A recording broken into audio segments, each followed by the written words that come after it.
Star தமிழின் face to face நிகழ்ச்சி தொடர்கிறது. இன்றைய ஃபேஸ் டு ஃபேஸ் நிகழ்ச்சியில் போபால் கம்பன் கழகத்தின் செயலாளரும் அதே போன்று டெல்லி கலை கலாச்சார பேரவையின் செயலாளரும் ஆகிய திரு குமார் அவர்களோடு பேசிக்கொண்டிருக்கின்றோம். இலங்கையிலே ஒரு முக்கிய நிகழ்வு ஒன்று நடக்க இருக்கின்றது இன்னும் இரு தினங்களில். அதற்காக இந்தியாவிலிருந்து வருகை தந்திருக்கின்றார். அவரோடு பேசி கொண்டிருக்கும் போது இப்போ நீங்கள் சொன்னீங்க டெல்லி தமிழ் சங்கத்தில் தான் நீங்கள் முதலாவதாக போய் சேர்றீங்க, அதாவது ஒரு அங்கத்தவரா. கண்டிப்பாக அதில் உங்களுடைய கலை திறமைகள் என்ன சரி வழிகாட்டுனீங்களா? இப்போ ஏதாவது ஒரு கலை சங்கம் தமிழ் சங்கமாக இருந்தால் அங்கே யாராவது திறமையானவங்களுக்கு தான் அங்கத்துவம் கொடுப்பாங்க. நீ உங்கள்கிட்ட என்ன சரி திறமையில் வழிகாட்டிங்க? நான் முதல்ல சேரும்போது மெம்பராக சேர்ந்தேன் சார். அதுக்கப்புறம் திறமையை வெளிக்காட்டுறதுன்னு சொல்லும்போது நீங்கள் கேட்கும்போது நான் சொல்லி தான் ஆகணும். நான் நிறைய குழந்தைகள் தினம் ஒரு நிகழ்ச்சி எடுத்து நான் தான் செஞ்சேன். ஒவ்வொரு குழந்தைகளையும் அந்த 14 நவம்பர் 14 அன்னைக்கு குழந்தைகள் தினம் வரும், நேரு பிறந்த நாள். அதை குழந்தைகள் தினமாக கொண்டாடுறாங்க. ஸோ அந்த நாளில் அங்கே இருக்கிற மக்களை வச்சு இங்கே இருக்கிற உள்ளூர் கலைஞர்களை வச்சு டான்ஸ் ஆட வச்சு அவங்களோட இணைச்சி கலைஞர்கள்னா இந்த டூப் போடுற கலைஞர்கள் எம்ஜிஆர், ரஜினி, சிவாஜி அந்த மாதிரி கலைஞர்களோட லோக்கல் கலைஞர்களையும் விட்டு நிகழ்ச்சி எம்ஜிஆர் பாட்டு, சிவாஜி பாட்டு, அந்த மாதிரி கமல் பாட்டு, ரஜினி பாட்டு அப்படின்னு ஒரு ஜாலியாகவும் அதே டயத்தில் ஒரு நல்ல என்டர்டெயின்மெண்ட், குழந்தைகளுக்கு எல்லாம் ஒரு மகிழ்ச்சி ஏற்படுத்தும் வகையில் நான் நிகழ்ச்சிகள்லாம் நிறையா ஒரு 7 நிகழ்ச்சி 8 நிகழ்ச்சி பண்ணேன். அது மூலியமாக டெல்லியில் தான் அது மூலியமாக தான் குமார் சார் என்னுடைய திறமையை வெளிக்காட்ட முடிஞ்ச ஒரு இதாக நான் அதை நினைக்கிறேன். அது மட்டும் இல்லாமல் அதில் ஒரு நிகழ்வில் நான் கமலஹாசன் மாதிரி சாட்சி 420 அதான் கமலஹாசன் மாதிரி ஔவை சண்முகியா ஒரு லேடிஸ் கெட்டப்பில் நடித்தேன்.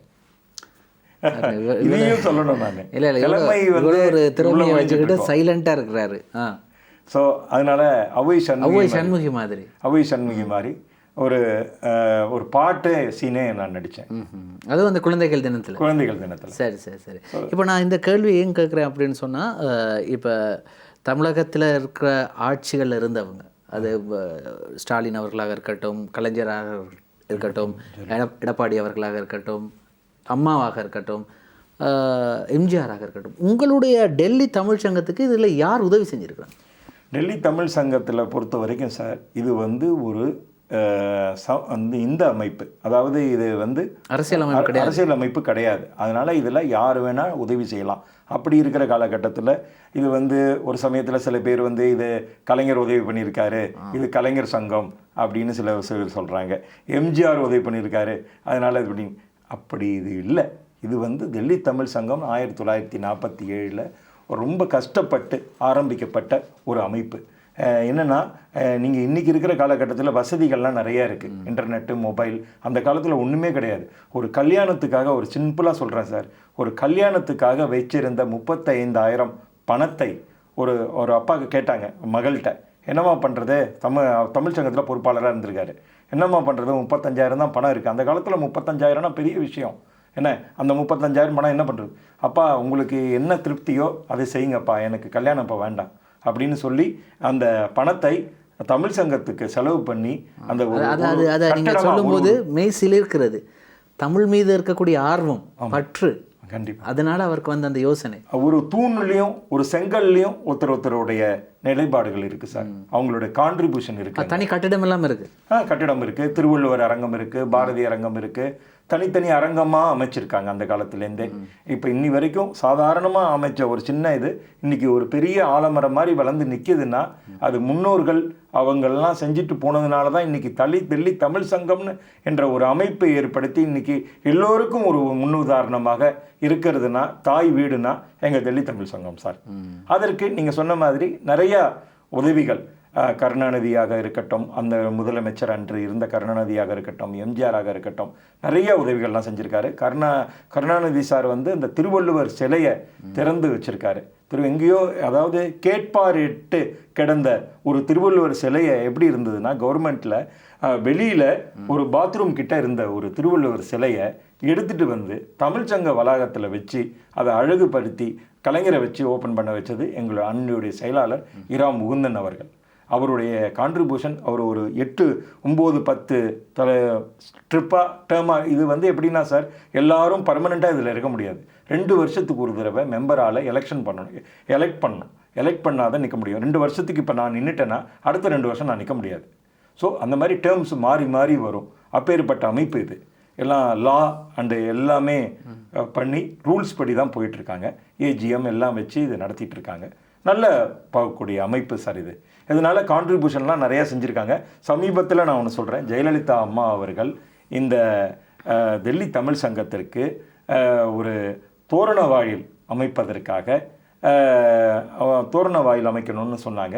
அதற்கு அம்மா 25 லட்சம் ரூபாயை அன்றைய காலகட்டத்தில் 25 லட்சம் ரூபா உதவி செய்து தோரண வாயில், இன்னைக்கு தோரண வாயிலாக தமிழ் சங்கம் நிற்குதுன்னா அது அன்றைய முதலமைச்சர் ஜெயலலிதா அம்மா அவர்கள். அதாவது அப்படி உங்களுக்கு ஒரு கோரிக்கை இருந்தால் அங்கே போய் முன்வைத்தா தான் கிடைக்கும். முன்வைக்கணும். இப்போ தமிழ் சங்கம் மூலிமா முன்வைத்து எங்களுக்கு செஞ்சு கொடுங்க அப்படின்னு உதவிகளை சொல்லி அதுக்கு உண்டான ஆவணங்கள்லாம் சப்மிட் பண்ணி அது நிலையாக இருந்தால் அவங்க செய்வாங்க. அது ஒரு இவ்வளோ வருஷம். நீங்கள் தமிழகத்தில் இருக்கக்கூடிய முதலமைச்சர்களும் தமிழகத்தில் இருக்கக்கூடிய அரசியல்வாதிகள்கிட்ட மட்டுமா கேட்பீங்க, டெல்லியில் உள்ளவங்ககிட்ட கேட்க மாட்டீங்களா? வரேன், அதுக்கு முன்னாடி ஒன்று சொல்லிடுறேன் சார். ஜெயலலிதா அம்மா அவர்கள் தமிழ் சங்கத்திற்கு 2014 ஒரு அருமையான விருதை வழங்கினார். டெல்லி தமிழ் சங்கத்திற்கு ஒரு அருமையான விருதையும் வழங்கி ஒரு காசோலையும் வழங்கி முதலில் வழங்கப்பட்டது. அதற்கப்புறம் இந்த கோரிக்கை வைத்து இந்த தோரண வாயிலும் அமைத்து கொடுத்தார்கள். இப்போ நீங்கள் கேட்ட கேள்வி, டெல்லியில் கிடைக்கலையா, ஏன் நாங்கள் தமிழ்நாட்டுக்கு போகிறோம் அப்படின்னு இல்லை. டெல்லியில் அன்று இருந்த முதலமைச்சர் ஷீலா தீட்சித் அவர்கள் இன்றைய உயிரோடு இல்லை. இருந்தாலும் ஷீலா தீட்சித் அவர்களையும் எங்களுடைய இரா முகுந்தன் அவர்கள் அன்றைய செயலாளராக இருந்த அவர்களும் அவருடைய பீரியடும் போது கேட்டிருக்கிறார்கள். கேட்டபோது அவர்களும் திருவள்ளுவர் கலையரங்கத்திற்காக புதுப்பிக்கப்படும் ஆடியோ, ரொம்ப மோசமான ஆடியோலாம் இருந்தது, அதை புதுப்பிக்கணும்னு சொல்லிட்டு அவங்களுக்கு புதுப்பிக்கிறதுக்கு ஆடியோக்காக 25 லட்சம் ரூபாய் காசோலையை வழங்கினார்கள். ஸோ அதற்கும் ஷீலா தீட்சித் அம்மா அவர்கள் செஞ்சு கொடுத்துருக்காங்க. இப்போ சமீபத்தில் ஒருத்தர் இருந்தார் அரவிந்த் கெஜ்ரிவால். ஆமாம் சார். அவரை பற்றி என்ன நினைக்கிறீங்க? அரவிந்த் கெஜ்ரிவால் சார் அவரை பற்றி என்ன நினைக்கிறீங்கன்னு சொன்னால், நீங்கள் டெல்லியில் இருக்கக்கூடிய ஒருவர் என்பதனால தான் கேட்குறேன். அவரும் வந்து அண்ணா ஹசாரே இருக்கிற இடத்துலேருந்து அப்போலேருந்தே எனக்கு தெரியும். போராட்டங்கள்லாம் நடத்தி அதில் பங்கு பெற்று அப்புறம் மக்களை கவர்ந்து முதலமைச்சராகி இடைக்கால முதலமைச்சராக இருந்தார். அதன் பிறகு முதலமைச்சராக வந்தார். எல்லோரும் வாக்களித்தார்கள், எல்லோரும் இது பண்ணினார்கள். இன்று வரை மற்ற விஷயங்கள்லாம் நான் சொல்லலை. அவரும் முதலமைச்சராக இருந்து நிறைய விஷயங்கள் செஞ்சுருக்கிறாரு. அதெல்லாம் வந்து அன்றைய டெல்லியில் வந்து நிறையா பண்ணியிருக்காரு. எலக்ட்ரிசிட்டி, ஃப்ரீ எலக்ட்ரிசிட்டியும் நிறைய விஷயங்கள்லாம் செஞ்சுருக்காரு. அது மட்டும் இல்லாமல் பஞ்சாபிலும் அவருடைய அந்த ஆம் ஆத்மி என்ற கட்சியும் இன்று வரை நடந்து கொண்டு வருகிறது. சரி, இப்போ இந்த நிகழ்ச்சியை நிறைவு செய்கிற நேரம் வந்தாச்சு. இப்போ இறுதியாக உங்கள்கிட்ட ஒரு கேள்வி ஒன்று. இப்போ இலங்கையில் இருக்கக்கூடிய கலைஞர்கள், இலங்கையில் இருக்கக்கூடிய இயல் இசை நாடகத்தை சம்மந்தப்பட்டவங்களோட விஷயம்லாம் நீங்கள் பார்த்துருப்பீங்க. ஆமாம். ஏன்னா நீங்கள் இது 2வது தடவையாக நீங்கள் அந்த நிகழ்வை செய்கிறீங்க. ஆமாம். இலங்கையில் இருக்கக்கூடிய கலைஞர்கள் அவர்களுடைய திறமைகளை பற்றி நீங்கள் என்ன நினைக்கிறீங்க? உண்மையிலே சார், இலங்கையில் உள்ள மக்களுக்கு உள்ள திறமைகள் நிறையா இருக்குது. அவங்கள இன்னும் மேலும் மேலும் நம்ம வந்து ஊக்குவிக்கணும். அது ஊக்குவிக்கிறதுக்கு உண்டான அமைப்புகள், கட்டமைப்புகள் குறைவு, பல இடர்பாடுகள், அவங்களுக்கும் உள்ள வாழ்க்கையில் பல பிரச்சனைகள், பல சூழ்நிலைகள்னால அவங்களால அதை எங்களை மாதிரி உள்ள ஒரு ஃப்ரீயாக உள்ளே வர முடியல. பல இடைஞ்சல்கள், பண ப்ராப்ளம், நிறைய பிரச்சனைகள். அதனால் அவங்க போய் அதை பேசி இன்னும் நல்லா வர முடியல. ஆனால் அவங்களெல்லாம் கொண்டு வரணும். எனக்கு என்ன ஆசைன்னா, இந்த மாதிரி நிறைய கொஸ்டின் என்ன கேட்டாங்க, ஏன் சார் இந்தியாவுக்கு நீங்கள் அவங்கள கூட்டிகிட்டு போய் நல்லா இது பண்ண முடியாதா, அவங்களுக்குன்னு ஒரு திறமையை வளர்க்குறதுக்கு நீங்கள் ஒரு வாய்ப்பு கொடுக்கூடாதான்னு கேட்டிருக்காங்க. அந்த மாதிரி வாய்ப்புகள்லாம் நானும் வந்து இங்கே இருந்த கலைஞர்கள்லாம் அங்கே வந்தும்போது இன்றைக்கும் நான் முன்முகந்து அவங்களெல்லாம் டெல்லி தமிழ் சங்கத்துக்கு கூப்பிட்டு அவங்களுக்குன்னு ஒரு மரியாதை பண்ணி அவங்களுக்குன்னு ஒரு இது பண்ணி மேடை ஏற்றி அலங்கரிக்க வச்சுருக்கேன் சார். அவர் குறிப்பிடத்தக்க கலைஞர்கள் யாருடைய பெயர்கள் ஞாபகம் இருக்கா? பேர் சொல்லலாம், ஆனால் அவர் உயிரோடு இல்லை. சொல்லலாமா? சொல்லலாம். பிரபாகரன் சார்ன்னு சொல்லிட்டு ஜப்னாவில் எம்பசியில் இருந்தார். அவர் வவுனியாவில் ஒரு ஆக்சிடென்ட்டில் இறந்து போனார்.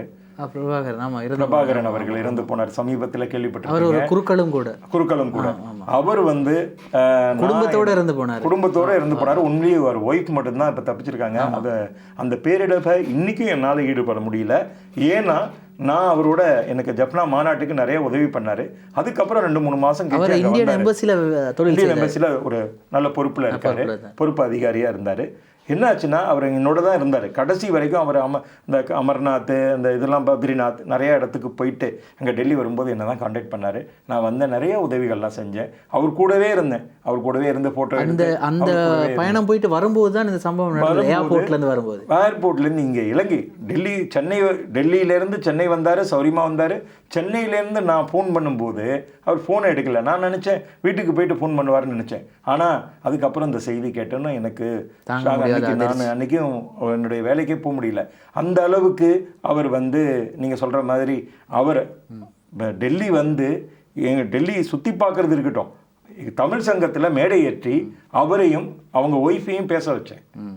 அவங்க அவருடைய கார்டும் அவங்களுடைய புக்கு வெளியிட்டாங்க. இப்போ 6 மாதம் முன்னாடி புக்கு வெளியிட்டாங்க அவங்களுடைய ஒய்ஃபு. அந்த இதுலேயும் அந்த டெல்லி தமிழ் சங்கத்தில் அவர் உரையாற்றினது, அவர் கார்டையும் போட்டிருக்காங்க. எதுக்கு சொல்ல வரேன்னா, மேடை அவர் கேட்கல, நாங்கள் கொடுத்தோம்.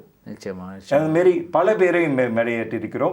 இந்த ஒரு எக்ஸாம்பிள் சொல்ல போனால், இந்த போபால் கம்பன் கழகம், கதிரவன் கலைக்கழகம் இணைஞ்சு நடத்தக்கூடிய இவங்க வந்து இப்போ சமீபத்தில் பாரதி விழான்னு ஒன்று இந்த அயலக தமிழர்களுக்காக வந்திருந்தாங்க. அப்போது ஒரு விழா ஒன்று நடத்தினேன், பாரதி விழா. அதில் அவங்களுக்கு பிடிச்சி போய் நிறைய நிகழ்ச்சிகள்லாம் அவங்களுக்கு ஏற்பாடு செய்து கொடுத்து இந்த கலைஞர்களை எல்லாம் அழகு பார்க்க வேண்டியது இந்த கலை இலக்கிய பேரவையோடைய கடமை. மிக்க அருமையான பல விஷயங்கள் நாங்கள் பேசினோம். எங்களுக்கு கிடைத்த இந்த ஒரு குறுகிய நேரத்திலே நிறைய விஷயங்களை நாங்கள் பேசினோம். எங்களுக்கு இந்த நிறைய விஷயங்கள் பேச இருக்கின்றது. இன்னும் ஒரு நாள் நாங்கள் பேசலாம். கண்டிப்பாக இன்னும் ஒரு தடவை நீங்கள் இலங்கைக்கு வரும்போது நாங்கள் பேசலாம். எனவே எங்களுடைய அழைப்பை ஏற்று இங்கு வருகை தந்த போபால் கம்பன் கழகத்தினுடைய செயலாளரும் அதே போன்று டெல்லி கலை கலாச்சார பேரவையின் செயலாளருமாகிய திரு பா. குமார் அவர்களுக்கு எங்களுடைய மிக்க நன்றிகளை தெரிவித்துக் கொள்கின்றோம். மிக்க நன்றி. நன்றி நன்றி. ஸ்டார் தமிழ் நேயர்களுக்கு அனைவருக்கும் நன்றி கூறி விடைபெறுகிறேன். உங்கள் பா. குமார், டெல்லி கலை இலக்கிய பேரவை மற்றும் போபால் கம்பன் கழகம். நன்றி, வணக்கம். ஸ்டார் தமிழின் ஃபேஸ் டு ஃபேஸ் நிகழ்ச்சி இத்துடன் நிறைவு பெறுகிறது. மற்றும் ஒரு ஃபேஸ் டு ஃபேஸ் நிகழ்ச்சியில் உங்களை சந்திக்கும் வரை விடைபெறுகின்றேன். நன்றி, வணக்கம்.